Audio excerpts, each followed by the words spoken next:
नमस्कार, मार्केट अपन चुनाव में आप सभी का स्वागत है। मैं हूं सुमित और कल के सेल ऑफ के बाद आज मार्केट्स में वापस pull back mode.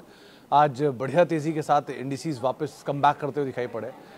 First half में मार्केट में शुरुआत तेज़, फिर बिकवाली, फिर लोअर लेवल से एक स्ट्रॉन्ग पुल बैक और पुल बैक के बाद मार्केट दिन भर रेंज में रहा। लास्ट तक आते हुए तेज़ी बढ़ी और डे हाई के आसपास कहीं जाके इंडिसेस बंद होते हुए दिखाई पड़े।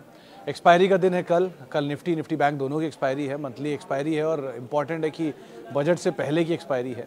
सो बहुत कुछ आप एक्सपेक्ट करके चल भी सकते हैं। मिड कैप स्मॉल कैप दोनों में 1.5% के आसपास उछाल था। हालांकि कल 3-3.5% का कट आ चुका, उसके बाद आज 1.5% कम बैक था। आईटी आज फिर भी खरीदारी में कामकाज कर रहा था। मेटल में मूव था, 3% के आसपास तेजी मेटल में आते हुए दिखाई पड़ी। एफएमसीजी खरीदारी में कामकाज कर रहा था। बैंक्स में आज एक समय पर प्रेशर था, लेकिन लास्ट तक आते आते फ्लैट टू पॉजिटिव टोन के साथ जाके बंद होता हुआ दिखाई पड़ा। पीएसयू बैंक थोड़ा बहुत पार्टिसिपेट कर रहा था। जो बिकवाली पीएसयूज में कल आई थी उसके रिवर्स आज कम बैक आया। तो आरईसी, पीएफसी, आईआरएफसी, आयरेडा सब में जो बिकवाली थी कल वापस आज तेज़ी में बदलते हुए दिखाई पड़े। एचडीएफसी बैंक आज फर्स्ट हाफ में 1330 के आसपास के लोज और वहाँ से एक बढ़िया पुल बैक और एक ब्लॉक हुआ और ब्लॉक के बाद शेयर में तेज़ी आई। 1352, 1354 के जोन में कहीं जाके बंद होता हुआ दिखाई पड़ा। तो अच्छी तेज़ी 1452, 1454 के जोन में कहीं बंद होता हुआ दिखाई पड़ा। अच्छा पुल बैक एचडीएफसी बैंक ने दिखाया। तो एचडीएफसी बैंक का सपोर्ट था मार्केट में। प्रेशर था आईसीआईसीआई बैंक में, प्रेशर था एक्सिस बैंक में, जहाँ थोड़ा बहुत दबाव बनता हुआ दिखाई पड़ा। लेकिन अदरवाइज मार्केट के अंदर आज news flow driven, index driven, खबरों के ड्रिवन एक मूव आता दिखाई पड़ा। बाइंग थी आज पीएसयू में, मेटल में, एफएमसीजी में, इंफ्रा में, एनर्जी में। आज आईटी, फार्मा, ऑटो यहाँ पर भी कुछ हद तक अपमूव आता हुआ दिखाई पड़ा। तो मेजरली मार्केट में आज खरीदारी थी। 1650 के आसपास शेयर थे जो कि तेज़ी में थे। 300, 600, 650 शेयर ऐसे जो कि बिकवाली में कामकाज कर रहे हैं, यानी हर एक गिरने वाले शेयर के सामने 2-2.5 शेयर ऐसे जो कि तेज़ी में ट्रेड करते हुए। सो ब्रॉडर मार्केट में खरीदारी का दिन था। अर्निंग के लिहाज से हेवी अर्निंग डे है। करीब 9 एफ&ओ की कंपनियों के अर्निंग आज आने हैं और अभी भी कल 10 एफ&ओ कंपनियों के अर्निंग कल आने वाले हैं। तो अर्निंग हेवी डेज चल ही रहे हैं। बाकी कल आप फिर थर्सडे हो जाएगा, परसों छुट्टी है, एक्सटेंडेड वीकेंड की तरफ हम चले जाएंगे। सो कल का दिन है क्रूशियल, थोड़ा ध्यान संभल के यहाँ पे आप वोलेटाइल उम्मीद लगा के चल सकते हैं कल के सत्र के लिए। बाकी आज अदरवाइज मार्केट ठीक था, अच्छा था। ब्रॉडर मार्केट में खरीदारी थी, रियल्टी वगैरह सब तेज़ी में कामकाज कर रहे थे। मिड कैप में भी लोअर लेवल से पुल बैक आया था। बाकी जो नंबर्स अवेटेड हैं उसमें जेएसडब्ल्यू स्टील जैसे नंबर जो कल आएंगे, या फिर जो बड़े नंबर में एसबीआई लाइफ के नंबर आने वाले हैं कल, आईजीएल के नंबर आने वाले हैं कल, एचपीसीएल के नंबर आने वाले कल, आज आईओसी के नंबर आए, अच्छे नंबर थे। सो ऐसे स्टॉक स्पेसिफिक स्टोरीज जो है वो मार्केट में अलग अलग कामकाज कर ही रही हैं, तो आप उसको आधार मान के चलेंगे। लेकिन ओवरऑल एक बढ़िया सेशन जो कि आज कंक्लूड होता हुआ दिखाई पड़ा और अच्छे अपमूव के साथ कैश मार्केट के शेयर भी आज कई सारे क्लोज होते हुए दिखाई पड़े। और पीएसयू बैंक या पीएसयू में बढ़िया खरीदारी थी। लास्ट में आरआईएल भी कुछ हद तक सपोर्ट के साथ 2700 के जोन्स के आसपास कहीं बंद होता हुआ दिखाई पड़ा। चलिए अब सवाल जवाब का सिलसिला शुरू कर लेता हूँ और बातचीत कर लेता हूँ कुछ सवालों को लेकर जो कि फेसबुक, यूट्यूब जैसे अलग अलग मीडियम्स के ऊपर आते हुए दिखाई पड़ेंगे। सबसे पहला सवाल जो मेरे पास आया है, कहाँ गया जी, हाँ ओके, सबसे पहला United Spirits and Angel One पर व्यू। जयसवाल साहब देखो, यूनाइटेड स्पिरिट्स अगर आपके पास नीचे के दाम पर है 700, 750 के दाम पर, तो आप इजीली होल्ड करो। अगर आपके पास 1000 के दाम के आसपास के तो भी आप होल्ड कर सकते हो। नीचे मिले आप ऐड कर सकते हो। नंबर एक क्वार्टर के ख़राब नहीं थे, अच्छे नंबर थे। चाहे वाई देखें, क्यू ऑन क्यू देखें, नंबर बेटर साइड पर आए थे। वॉल्यूम का नंबर भी ठीक था और प्रीमियम सेगमेंट का तो पे है ही है डोमिनेंट प्लेयर। सो अच्छे नंबर थे इन टोटल, बट क्योंकि चला है तो थोड़ा ब्रीदर ले सकता है। सो अगर ब्रीदर ले तो उसका इस्तेमाल आप करो ऐड करने के लिए। अगर आप ब्रीदर नहीं ले तो आप बने रहो। आप नया खरीदना चाहते हो तो अभी मत खरीदो, नीचे का वेट करो। लेकिन 700 से 750 के आसपास मिले तो आप आराम से इसमें अच्छी क्वांटिटी में उस समय पर ऐड कर सकते हो।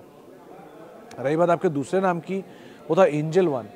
सर मिले जुले नंबर, इस क्वार्टर के नंबर बहुत ख़राब थे एंजल वन के। मोतीलाल ओसवाल के अच्छे नंबर आए। सो अलग अलग कंपनियों के नंबर अलग अलग सेगमेंट के हिसाब से डिपेंड करता है और एंजल वन वैसे भी बढ़िया तेज़ी दिखा चुका है पहले।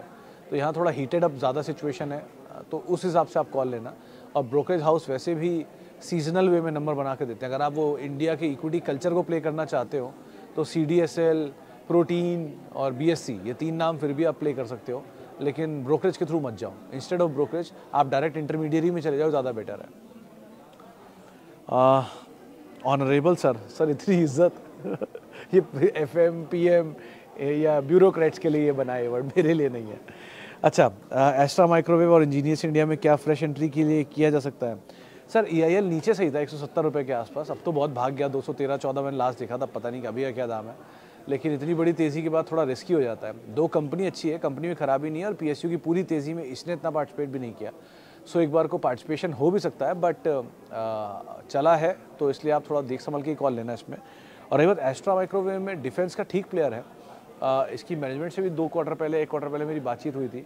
ये कंपनी एक्सपैंड भी कर रही है। अगर आप डिफेंस में ही कुछ खेलना चाह रहे हो तो PTC इंडस्ट्री फिर भी एक बार को बेटर बेट हो सकता है।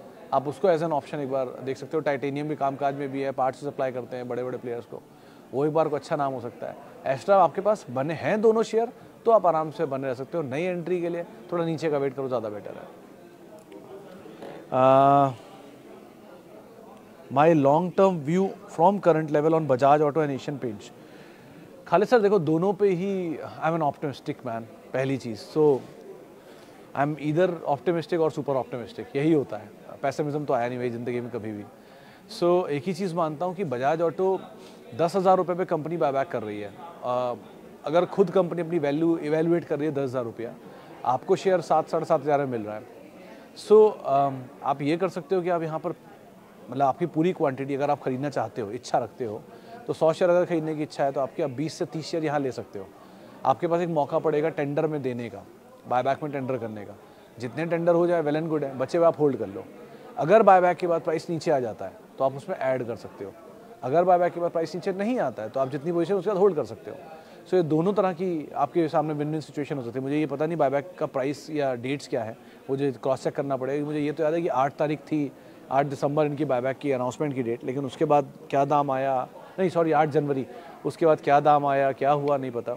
आज शायद नंबर्स में बायबैक अनाउंस कर दें डेट, अगर वो आ जाती है तो आपके लिए बढ़िया टेंडर है। 8,000 मतलब 10,000 रुपये बायबैक का प्राइस है, 60-7.5 हज़ार रुपये शेयर चल रहा है, 2,500 रुपये का प्रीमियम आपको वैसे ही मिल रहा है। बायबैक में कितने शेयर जाते हैं, क्या टेंडरिंग होती है ये पता नहीं, लेकिन अगर वहाँ कुछ शेयर भी अलॉट चले गए तो आपके पास बचे हुए शेयर तो रहेंगे ही, उनको आप होल्ड करना, नीचे आ जाते तो ऐड करना। It's a very good company, quality company, cash rich company. So आपको उसकी कोई रिस्क लेने की, मतलब रिस्क नहीं है। जैसे HDFC बैंक है, आज सुबह किसी एक हमारे बाज़ार में के जो ब्रोकर हैं वो आए थे ऑफिस, तो उनसे जब बात हुई थी तो उन्होंने एक बात मेंशन की कि देखिए HDFC बैंक जैसे बैंक कभी भी डिप में मिले आप ऐड कर लो, क्योंकि 5-10% तो दे ही देगा, उसमें इतना तो रिस्क रहता है, समय रहता है ना इशू, बाकी इशू तो नहीं है, तो 10% तो निकाल ही जाएगा। 10% इज़ इनफ अगर आप शॉर्ट टर्म ट्रेडर हो तो। लेकिन कोई भी इसलिए बड़ा डीप कट मिले तो ऐसे बैंक को आप ऐड कर लो। लाइकवाइज बजाज ऑटो है कि कभी कोई डीप कट मिले तो आप आराम से ऐड करो। एंड लाइकवाइज एशियन पेंट 3% का फॉल था, थोड़ा थोड़ा ऐड करने के लिए कोई बुराई नहीं है इसमें। ओके, आगे बढ़ते हैं। और sir chemical stocks are corrected a lot, any chemical stock? Prasannata sir, Aarti industry सही लग रहा था, चल गया हो तो हाल फिलहाल में थोड़ा सा, लेकिन आरती आप ऐड कर सकते हो। Tata chemical is a very good company if in case आप उसमें कुछ चाहो तो। सुदर्शन ठीक है, SRF ठीक है, इवन लक्ष्मी ऑर्गेनिक्स पे अगर नंबर थोड़े सपोर्टिव देते तो चल सकता है, लेकिन नंबर देखने पड़ेंगे इसके।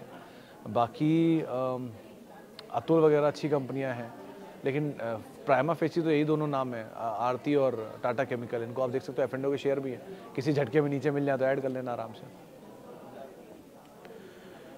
Nestle at CMP for long term, you can add Sunny sir, Nestle for long term, but एक ही चीज़ का ध्यान रखना कि ये बहुत लंबे समय तक कंसोलिडेशन में रहेगा, उसके बाद चलेगा, क्योंकि कॉर्पोरेट एडजस्टमेंट होकर चुका है इसमें। सो वो HDFC की तरह, जैसे पहले HDFC नहीं मुझे लग रहा था कि बहुत लंबे समय तक कंसोलिडेशन में जाएगा, चला ही गया। अब वो कितना लंबा समय होगा पता नहीं, लेकिन टाइम ले सकता है। तो ये कंसोलिडेशन को अगर आप इंजॉय करते हो, जैसे आमतौर पे बहुत सारे लोगों को मैं जानता हूँ जो कंसोलिडेशन को एंजॉय करते हैं, वो अपना आराम से माल भरते रहते हैं, हर 1 महीने में, 2 महीने में, 1.5 महीने में, जैसे उन्हें टाइम मिलता है आराम से भरते रहते हैं। अगर आपका भी वही उस तरह का एपेटाइट है तो कोई दिक्कत नहीं, फिर तो आप आराम से जाइए। लेकिन अगर एपेटाइट वैसा नहीं है तो एक बार को आपको थोड़ा पेशेंस से आपका ले सकता है, आप उस हिसाब से कॉल लीजिएगा इसमें। जी का क्या करें, 260 पर है। तो फैसल सर देखिए, पहली चीज़, पहले दिन से और आज के दिन तक जब से मैं इस प्रोग्राम पे आ रहा हूँ, एक ही चीज़ बोलता हूँ कि जी ग्रुप से और इंडिया बुल्स ग्रुप से दूर रहिएगा। वजह बहुत सारी हैं, मैं बता नहीं सकता शायद यहाँ पर, नहीं मैं भी पहले जी का हिस्सा था, लेकिन ऐसा कोई वजह नहीं, वो अलग जी था। लेकिन और भी बहुत सारे इश्यूज़ हैं, लेकिन अभी आपके पास है तो आप क्या कर सकते हो कि पहले ही मैं चिताया है कई बार कि इससे दूर रहिएगा, लेकिन अभी के लिए यही बोलूँगा कि अभी भी आपको तेज़ी मिले। आज वो F&O बैन से बाहर हुआ इसलिए तेज़ी आई इसमें 3-4% की, लेकिन अभी भी इनका जो प्रॉब्लम से दूर नहीं हुआ है। 200 करोड़ रुपए के आसपास की लाइबिलिटी की बातचीत है, साइफनिंग ऑफ की बातचीत है। अगर वो साइफनिंग ऑफ कहीं बढ़ के 200 से 1000 करोड़ रुपए हो गया तो ये बाजार और स्टीप रिएक्शन दे सकता है इसके ऊपर। 1 2 बातचीत है बज़ है बाजार में कि अभी भी इसमें ईडी को लेकर कुछ कार्रवाई चल रही है शायद, या बातचीत चल रही है। सो बज़ है, ये भी कुछ कंफर्म नहीं है। सो ऐसी कुछ खबरें आ गई तो और नेगेटिव सेटबैक हो जाएगा। सो इसीलिए बहुत ध्यान संभल के काम लीजिए। कोई भी तेज़ी मिले, आपको कॉस्ट टू कॉस्ट आए, पैसा बनने लग जाए, तुरंत निकल जाइए। अनटिल में कुछ भी स्टेबिलिटी नहीं आती या बहुत रिस्की ट्रेडर हो आप तो बात अलग है, लेकिन अदरवाइज़ यहाँ पर आप इसका ध्यान रखना। Adani Wilmar at 600। Kavita ma'am, एक ही चीज़ है कि ये जब तक ये डील नहीं होगी तब तक अदानी ग्रुप में कुछ नहीं आएगा, मतलब अदानी विल्मर में कुछ नहीं आएगा। डील एज इन प्रमोटर की होल्डिंग को 75% आना ही आना है। आज नहीं, कल नहीं, परसों ही नरसों 75% होल्डिंग लानी ही लानी पड़ेगी, और 75% होल्डिंग में एक ना एक को एग्जिट करना ही पड़ेगा, इधर अदानी और विल्मर। अब जब तक वो एग्जिट नहीं होगा, क्लैरिटी नहीं आएगी, तब तक बाजार पे रिएक्ट नहीं करेगा। 1 2 पूरा ग्रुप ही अभी रेंज में। आज भी मैं देख रहा था ट्रांस और विल्मर और पूरा का पूरा एक ऊपर का भाव दिखाता है 1100 साढ़े 1100, नीचे दिखाता है 1020 से 1000। सो ये रेंज कोई प्ले कल चल रहा है। अभी कोई भी खबर आ जाएगी एकदम से भाग जाएगा, फिर 2 दिन बाद वापस नीचे आ जाएगा। सो ये रेंज को प्ले करना चाहो आप कर लो, बट अदानी विल्मर में पर से इंडिविजुअली जब तक ये ट्रिगर काम नहीं करेगा तब तक कुछ नहीं हो सकता। अदानी ग्रीन अदानी एनर्जी में से आगे जल्दी कैसे भाग गया? अदानी ग्रीन अदानी एनर्जी से आगे कैसे भाग गया? तो मुकेश जी, कोई रेस चल रही थी क्या जो मुझे पता नहीं थी कि रेस होने वाली है? आगे भाग गया मतलब ठीक है, उसमें खबर आ गई इसलिए वो चल गए। अदानी ग्रीन में 1450 रुपये का स्टॉप लेके अगर आप जाना चाहते हो जा सकते हो, ये सीधा जवाब है। 1450 इसलिए कि वहाँ प्रमोटर ने पार्टिसिपेट किया है, वहीं पर उनकी प्रेफरेंशियल अलॉटमेंट हुई है। तो 1450 का दाम का स्टॉप लीजिए और एंटर कर जाइए। अदानी ट्रांस में अगर नियर टर्म है तो 950 990 ये स्टॉप लेके आप चले जाइए। लॉन्गर टर्म है तो 740 आपका स्टॉप लॉस है, आप चले जाइए उसके हिसाब से। ये दोनों आपके लिए लेवल है आप जिनको फॉलो कर सकते हैं। एशियन पेंट 3000 पे ऐड करें और वेट करें? थोड़ा थोड़ा ऐड करिए जयप्रकाश जी। पीडीलाइट पे 2 क्वार्टर पहले 1 क्वार्टर पहले ऐसी बात होती थी कि ऐड करें ना करें। आज नंबर अच्छे आ गए, पीडीलाइट चल पड़ा। सो लाइक वाइज थोड़ा समय ले सकता है, लेकिन it's a good company. Otherwise आप आराम से ऐड करते रहिए। अच्छी कंपनी है, अच्छा प्रोडक्ट प्रोफाइल है, लार्ज कैप है। आपको वो बड़े लगेगा कि ये वैसा मल्टीबैगर नहीं बना है आईरेडा की तरह, लेकिन ये ऐसा कोई स्मॉल कैप भी नहीं है कि कंसिस्टेंटली चलेंगे, लेकिन स्लो एंड स्टडी चलेंगे। सो अगर आप मतलब if you understand large cap very well और आपको एशियन पेंट पसंद है तो आप ऐड कर सकते हैं थोड़ा थोड़ा यहाँ पर। बेस्ट प्राइस इस 2600 2750, लेकिन वो वहाँ जब आएगा तब बेस्ट प्राइस रहे या ना रहे, बेस्ट न्यूज़ साथ में रहे ना रहे, वो इम्पॉर्टेंट है। अभी टेक महिंद्रा के नंबर आए, अनुमान से तो नीचे दिख रहे हैं, बाकी देखते हैं क्या आंकड़ा आता है। मुनाफा अनुमान से नीचे और आय अनुमान से ऊपर है। डिटेल थोड़ी देर में देखते हैं इसके ऊपर क्या है। Okay, Bajaj Finserv, Nitin ji again ये स्प्लिट के बाद थोड़ा सा नीचे गया हुआ शेयर है। मेरे ख्याल से आप अभी तो बने रहो क्योंकि कंसोलिडेशन में है, उसके बाद कॉल लेना ज़्यादा बेटर है। केशरी सिंह टांग साहब का सवाल है साकार हेल्थ केयर पे। सर इसमें एक बड़ी इंटरेस्टिंग चीज़ है केशरी जी, ये अभी इनका प्रेफरेंशियल अलॉटमेंट हुआ था 385-390 रुपये के आसपास, क्योंकि अभी खरीदारी 410 रुपये पे है, तो आपके लिए स्टॉप लॉस 380 रहेगा। 380-375 का स्टॉप लॉस लेके आप बने रहिए। मेरे ख्याल से इसमें तेज़ी अभी और रहनी चाहिए और ये चलना चाहिए। सो बेटर इज़ आप बने रहो। आज एक खबर भी आया इनका अप्रूवल को लेके। सो अभी तो इसमें शायद तेज़ी शुरू नहीं हुई है, एक बड़ी तेज़ी की उम्मीद आप लगा सकते हो यहाँ पे। अभी आप बने रहो और कोई पोजीशन बेचना मत, होल्ड करो, देखना नंबर्स कैसे आते हैं और उसके हिसाब से। आज तो चल गया 475 तक गया था, लेकिन किसी फॉल में अगर आपको मिले तो आप ज़रूर इसको ऐड कर सकते हो। मैं साकार हेल्थ की बात कर रहा हूँ, किसी फॉल में आप ऐड कर सकते हो, लेकिन स्ट्रिक्टली आपका स्टॉप लॉस 375 ही रहेगा। ये 385 भी प्रेफरेंशियल अलॉटमेंट है, उससे नीचे जाती वीक हो जाएगा। सो उसको आप स्टॉप लॉस लेके आप जरूर बने रहना इसमें। Please any view for average VIP industry down 5%, shopper stop, UPL down 10%। Sir VIP industry में त्यागी जी प्रमोटर बाय कर रहा है। अभी किसी ने मुझे एक दिन भेजा था एक शीट, उस पर मैंने नाम देखा था प्रमोटर का। मैं आज क्रॉस चेक कर लेता हूँ, लेकिन आप भी चाहें तो बीएससी भी देख लेना। मेरे ख्याल से प्रमोटर की तरफ से बाइंग हो रही है इसमें। अगर प्रमोटर बाइंग हो रही है तो आप यहाँ पे एवरेज कर सकते हो 1, अगर हो रही है तो। मेरे ख्याल से हो रही है, आप फिर भी क्रॉस चेक कर लेना। रही बात यूपीएल की, तो यूपीएल नंबर देख लो, उसके बाद कोई भी कॉल लेना। और शॉपर स्टॉप में भी again idea for shopper stop सबके नंबर देखने के बाद कॉल लेना। वीआईपी कंसिडरेबली इन सब में एटलीस्ट सबसे सेफ बेट सो फार दिख रहा है, तो आप अकॉर्डिंगली यहाँ पे कॉल रखना। IEX के नंबर आने वाले हैं सर, ज़रा नंबर देख लीजिए, उसके बाद कोई कॉल लीजिएगा लक्ष्मण जी। आगे बढ़ते हैं। टाटा एलेक्सी नंबर मिक्स थे रविंदर साहब, बहुत अच्छे भी नहीं हैं, बहुत ख़राब भी नहीं थे। इनफैक्ट साइंट DLM के नंबर ज़्यादा अच्छे थे इससे तो आप बने रहो अभी तो, क्योंकि आपकी खरीदारी शायद नीचे के लेवल की, जहाँ तक मेरी याददाश्त कहती है। बने रहना ज़्यादा बेटर है और होल्ड इट। अभी मार्केट देखते हैं कहाँ कैसे लेता है अकॉर्डिंगली, लेकिन सो फार बने रहने में कोई बुराई नहीं है।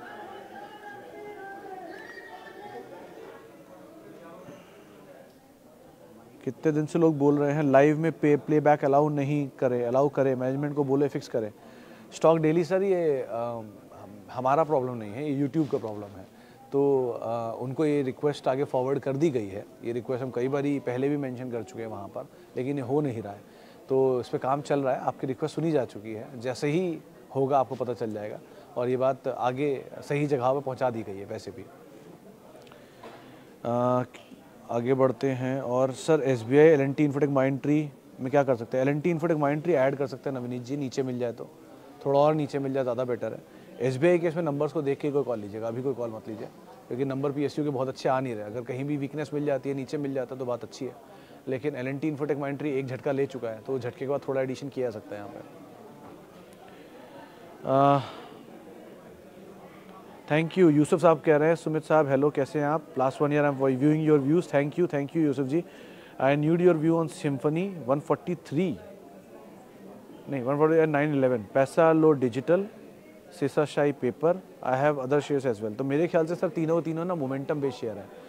पैसा अहमदाबाद बेस्ड ज़्यादा कंपनियाँ आप उठा रहे हो क्या? एनीवेज, लेकिन सिम्फनी के केस में सीजनल धंधा है, कुछ बीच में सक्सेशन को लेकर भी इशू चल रहा था, लेकिन अजय बाकरी साहब शायद कंपनी मालिक हैं, हाँ। लेकिन एनीवेज मैं एक ही बात बोलूँगा कि इसमें आप सिम्फनी बने रह सकते हो। पैसा लो डिजिटल को तेज़ी मिले निकल जाना ज़्यादा बेटर है, और बल्कि NBFC है पैसा लो डिजिटल तो फिर भी, लेकिन हाँ आप ऐसा कर सकते हो। और शेषाशाही तीसरा पेपर बोला आपने ना, कौन सा पेपर है? कहाँ गया? अरे पेपर नाम मिस हो गया सर आपका। नहीं, ये रहा शेषाशाही पेपर। सर यहाँ भी मोमेंटम को चेज़ करो आप, क्योंकि मेजरली स्टॉक सारे जो हैं ये किसी खबर पे चलते हैं, किसी ट्रिगर पे चलते हैं। तेज़ी मिलती है आपको, पैसा बनता है, निकल जाओ, ज़्यादा बेटर है।